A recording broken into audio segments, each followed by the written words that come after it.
Peace, fam. This is Brother Harold from HawkTheHerald.com, back with another video, reaction video. Remember to please like, subscribe, and also share. And once again, we're going to get right into it. Block is the Department of Education. Just earlier today, the next department that appears to be on the chopping block is the Department of Education. Just earlier today, Democratic members of Congress were blocked from entering the department's headquarters. Democratic lawmakers had met outside to protest Donald Trump and Elon Musk's plan to abolish the department entirely, as well as attempting to seek a meeting with the department's senior leadership. Lawmakers were not only blocked by security holding the front door, but also by Department of Homeland Security police seen in multiple videos from members of Congress.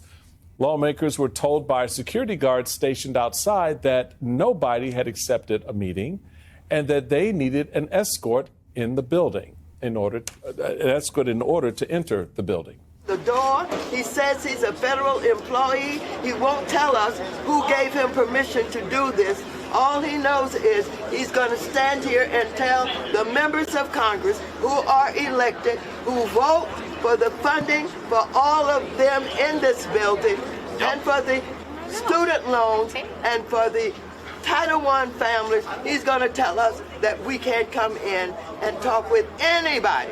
Is that right? Joining me now is one of the lawmakers who tried to enter the Department of Education today, Congresswoman Jahana Hayes, Democrat of Connecticut, and a 2016 National Teacher of the Year.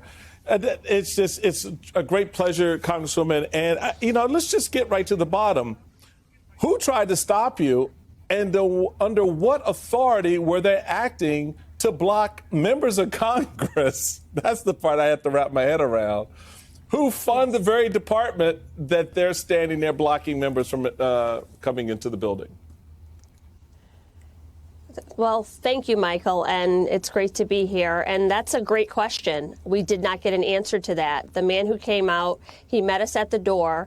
The door was locked, and then he came out and met us and said we were not allowed entry to the building. We had to be on a guest list. And when I said, well, what is your name? What is your title?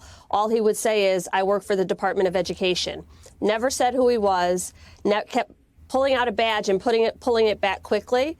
But we said, we're members of Congress. We can come into the building. We can request a meeting. Would not even let us inside the building.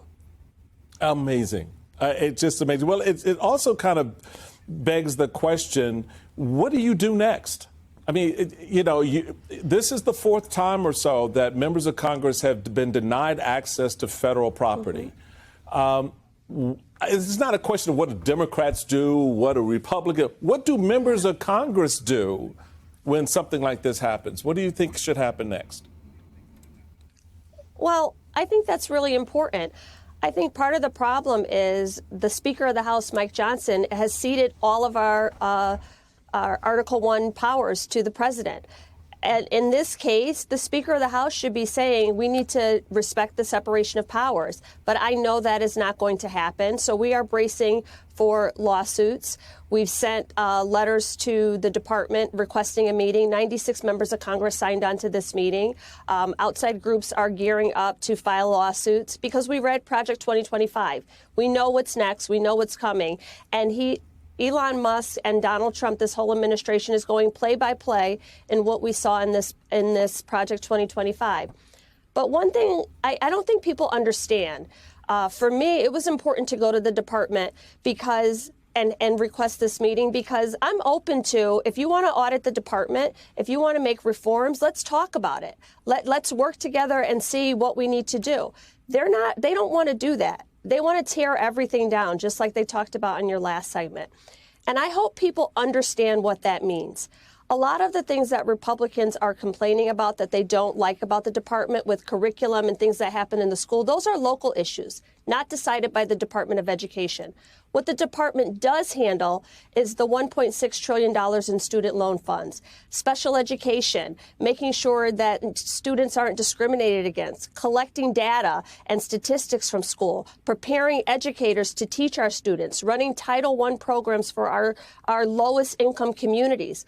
All of those things will be affected. And people need to understand if those programs are cut, one of two things are going to happen. If the department is cut, one of two things are going to happen. Either those programs are going to go away, or their taxes are going to go up to fund their local school systems. Our children deserve better. 49 million children attend public school in this country. And for Elon Musk to come in with no planning, no forethought, and just plow through these agencies with no plan to rebuild them. Nah, they got planning and forethought. That's why they're doing what they're doing. They're not doing what they're doing without any planning or forethought. This is well planned before this even took place, before this election even took place. America, as we know it, or as we once know it, is a different place now. But it's been a different place before Trump even came into office. I mean, the real people that run the government isn't the politicians. There's never been. It's the wealthy, the super rich, the ultra rich elite that runs the country. So the politicians never been nothing more than pawns and working for the interest of these corporations and the ultra rich. And the educational system has been failing. It's been failing, so it's reaching its ultimate and final demise. Them or what's going to happen to the people that are affected is just completely wrong. And the members of Congress are going to stand up to that. It appears that Elon Musk, Vice President Elon Musk, I guess, I don't know, he's got some role, some official role, thinks that the Department of Education is already dead. In response to Congressman Maxwell Frost's post about the DOE, he said, quote, no. Anyway, family, tell me what you think about it. Leave a comment, give me your opinions. And remember to please like, subscribe, and also share. Peace.